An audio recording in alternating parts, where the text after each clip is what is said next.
Hi friends, welcome to my channel கிறிஸாஸ் kitchen recipe. இன்றைக்கி நம்ம பார்க்க போகிற ரெசிபி பார்த்திங்கன்னா, நம்ம எல்லாருக்குமே ரொம்ப பிடித்த சுழியம் எப்படி பண்ணுறது தான் பார்க்க போகிறோம். மைதா எதுவுமே சேர்க்காம ஆரோக்கியமான முறைப்படி செய்ய போகிறோம். ரொம்ப நேரம் ஆனாலுமே சாஃப்டாக இருக்கும், சாப்பிட்றதுக்கும் ரொம்ப நல்லாயிருக்கும். இப்போ வாங்க இந்த ரெசிபி எப்படி பண்ணுறதுன்னு பார்க்கலாம்.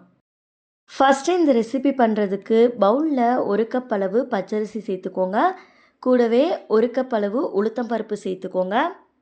இதில் தண்ணி சேர்த்துட்டு 2-3 டைம் நல்லா கழுவுனதுக்கப்புறமா தண்ணி ஊற்றி 1 மணி நேரம் போல் நல்லா ஊற வச்சுக்கோங்க. நான் யூஸ் பண்ணியிருக்க கப்போட அளவு 250 ml. நீங்கள் வீட்டில் இருக்க எந்த கப்பு வேணாலும் மெஷர்மெண்ட்டாக எடுத்துக்கலாம். அதே கப்பால் மற்ற பொருட்களையும் அளந்து எடுத்துக்கோங்க. இப்போ இதை நல்லா ஊறட்டும். அடுத்து பூரணம் பண்ணுறதுக்கு 1 கப் கடலைப்பருப்பை நல்லா வாஷ் பண்ணதுக்கப்புறமா தண்ணி ஊற்றி 3 மணி நேரம் போல் ஊற வச்சுருக்கேன். கடலைப்பருப்பு பார்த்திங்கன்னா நல்லா ஊறணும். கையில் இது மாதிரி நீங்கள் நசுக்கி பார்த்தீங்க அப்படின்னா நல்லா ஊறியிருக்கணும். இப்போது இதில் இருக்க தண்ணியெல்லாம் வடிகட்டிட்டு நம்ம குக்கரில் சேர்த்துக்கலாம். நீங்கள் டைரெக்டாக கூட பருப்பை வேக வச்சு எடுத்துக்கலாம், இல்லைனா குக்கரில் வேக வச்சு எடுத்துக்கோங்க, ரொம்ப ஈஸியாக இருக்கும். பருப்பு முழுகிற அளவுக்கு தண்ணி சேர்த்துக்கோங்க. இப்போ நம்ம குக்கரை க்ளோஸ் பண்ணிவிட்டு அடுப்பை ஹை ஃப்ளேமில் வச்சு 5 விசில் விட்டு எடுத்துக்கலாம். ப்ரெஷர்லாம் தானாக ரிலீஸ் ஆனதுக்கப்புறமா நம்ம குக்கர் ஓப்பன் பண்ணிக்கலாம். பருப்பு பாருங்கள் நல்லா வெந்து வந்திருக்கு. உங்களுக்கு கையில் எடுத்து பார்க்கும்போதே தெரியும் கடலைப்பருப்பு இந்த அளவுக்கு வெந்திருக்கணும். இப்போது கடலைப்பருப்பை மத்து வச்சு கடைஞ்சி எடுத்துக்கோங்க, இல்லைனா மிக்ஸி ஜாருக்கு அப்படியே மாற்றிட்டு பல்ஸ் மோடில் ஒரு 10 செகண்டுக்கு விட்டு எடுத்துக்கோங்க. பாருங்கள், நம்ம அரைச்சி எடுத்துகிட்டு வந்துட்டோம். ரொம்ப நைஸாக அரைச்சிடக்கூடாது, இது மாதிரி அரைச்சி எடுத்துக்கோங்க. இப்போ இது ஒரு உரமாக இருக்கட்டும். அடுத்து எந்த பேனில் பூரணம் ரெடி பண்ண போகிறீங்களோ அதில் அரைச்சி வச்சுருந்த கடலைப்பருப்பை சேர்த்துக்கோங்க. இது கூடவே 1 கப் அளவு வெல்லம் சேர்த்துக்கோங்க. அடுத்து இதை ஸ்டவ்வில் வச்சுட்டு அடுப்பை ஹை ஃப்ளேமில் வச்சுக்கோங்க. வெல்லம் முழுமையாக கரைஞ்சி வர அளவுக்கு இதை நல்லா கரைச்சி எடுத்துக்கோங்க. நீங்கள் ஸ்வீட் அதிகம் சாப்பிடுவீங்க அப்படின்னா கூட 1/4 கப் எக்ஸ்ட்ரா கூட வெல்லம் சேர்த்துக்கலாம். இப்போ பாருங்கள், வெல்லம் முழுமையாக கரைஞ்சி வந்துருச்சு. இந்த டைமில் இனிப்பு செக் பண்ணிவிட்டு ஒருவேளை உங்களுக்கு தேவைப்பட்டதுன்னா கூட கொஞ்சமாக சேர்த்துக்கோங்க. வெல்லம் கரைஞ்சதுக்கப்புறமா அடுப்பை மீடியம் ஃப்ளேமுக்கு மாற்றிக்கோங்க. இது கொஞ்சம் கொஞ்சமாக திக்காக ஆரம்பிக்கும். அடிப்பிடிக்கிற மாதிரி இருந்ததுன்னா மட்டும் அப்பப்போ கலந்து விட்டுக்கோங்க.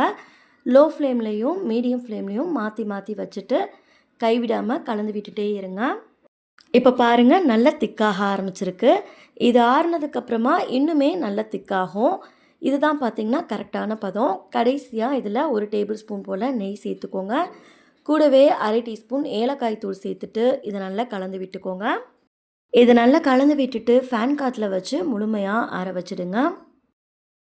அடுத்து இங்கே பார்த்திங்கன்னா அரிசியும் உளுத்தம் பருப்பும் 1 மணி நேரம் போல் நல்லா ஊறிட்டுருக்கு.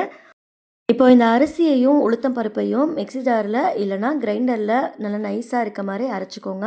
தேவைப்பட்டால் தண்ணி கொஞ்சமாக சேர்த்து அரைச்சிக்கோங்க. நான் பார்த்திங்கன்னா கிரைண்டரில் அரைச்சி எடுத்துக்கிட்டேன். மாவோட கன்சிஸ்டன்சி பார்த்திங்கன்னா கையில் எடுத்து போடும்போது நம்ம போண்டாலாம் போடுவோம் பாருங்கள், அந்த அளவுக்கு இருக்கணும். இப்போ இந்த மாவுக்கு தேவையான அளவுக்கு உப்பு சேர்த்துட்டு கையில் நல்லா கலந்து விட்டுக்கோங்க. உப்பு எல்லா பக்கமும் படுற மாதிரி கையிலேயே நல்லா கலந்து விட்டுக்கோங்க. இதை நம்ம புளிக்க வைக்கலாம் தேவையில்லை, டைரெக்டாக யூஸ் பண்ணிக்கலாம். அடுத்து இங்கே பூரணமும் நல்லா ஆறி வந்திருக்கு. கையில் சின்ன சின்ன உருண்டையாக நம்ம உருட்டி எடுத்துக்கலாம். தேவைப்பட்டால் கையில் கொஞ்சமாக நெய் அப்ளை பண்ணிவிட்டு எந்த அளவுக்கு உருண்டை வேணுமோ உருட்டி எடுத்துக்கோங்க. இது மாதிரி ஒரு பிளேட்டில் உருட்டி நம்ம எடுத்து வச்சுக்கலாம். அடுத்து நம்ம ரெடி பண்ணி வச்சுருக்க மேல் மாவில் உருண்டையை சேர்த்துக்கோங்க. மாவு எல்லா பக்கமும் படுற மாதிரி நல்லா டிப் பண்ணிக்கோங்க. இப்போ நம்ம டைரெக்டாக இதை எண்ணெயில் போட்டுக்கலாம். எண்ணெய் நல்லா காஞ்சதுக்கப்புறமா உள்ளே சேர்த்துக்கோங்க. இதை சேர்க்கும் போது அடுப்பை மீடியம் ஃப்ளேமுக்கு மாற்றிட்டு ஒவ்வொரு சுழியமாக உள்ளே சேர்த்துக்கோங்க. நீங்கள் எடுத்திருக்க கடாயோட சைஸை பொறுத்து எவ்வளோ சுழியம் உள்ளே சேர்க்க முடியுமோ சேர்த்துக்கோங்க. அடுப்பை மீடியம் ஃப்ளேம்லேயே வச்சுட்டு எல்லா பக்கமும் ஒரே மாதிரி பொன்னிறமாகி வர அளவுக்கு நல்லா வேக வச்சு எடுத்துக்கோங்க. அப்பப்போ திருப்பி போட்டுக்கோங்க, அப்போ தான் ஒரே ஈவனாக வெந்து வரும். இப்போ பாருங்கள், கலர் நல்லா மாறி வந்திருக்கு. இது மாதிரி பொன்னிறமாக ஆனதுக்கப்புறமா நம்ம இதை வெளியில் எடுத்துடலாம். இதே மாதிரியே பேலன்ஸ் இருக்க உருண்டைகளையும் போட்டு எடுத்துக்கோங்க. அவ்வளோதான், ஆரோக்கியமான சுழியம் சூப்பராக ரெடி பண்ணிட்டோம். இதை பார்க்கும்போதே பாருங்கள் எந்த அளவுக்கு நல்ல சாஃப்டாக பஞ்சு மாதிரி இருக்குன்னு. இது ஆறுனதுக்கப்புறமாவும் நல்ல சாஃப்டாகவே இருக்கும். இதில் சொல்லியிருக்க அளவோட நீங்களும் வீட்டில் செஞ்சு பாருங்கள், உங்களுக்கும் பர்ஃபெக்டாக வரும். இந்த ரெசிபி உங்களுக்கு பிடிச்சிருக்கும்னு சொல்லி நினைக்கிறேன். வீடியோ பிடிச்சிருந்தா லைக் பண்ணிவிட்டு சேனலை சப்ஸ்கிரைப் பண்ணிக்கோங்க. நெக்ஸ்ட் ஒரு ரெசிபி வீடியோவில் பார்க்கலாம். தேங்க்ஸ் ஃபார் வாட்சிங். பபாய்.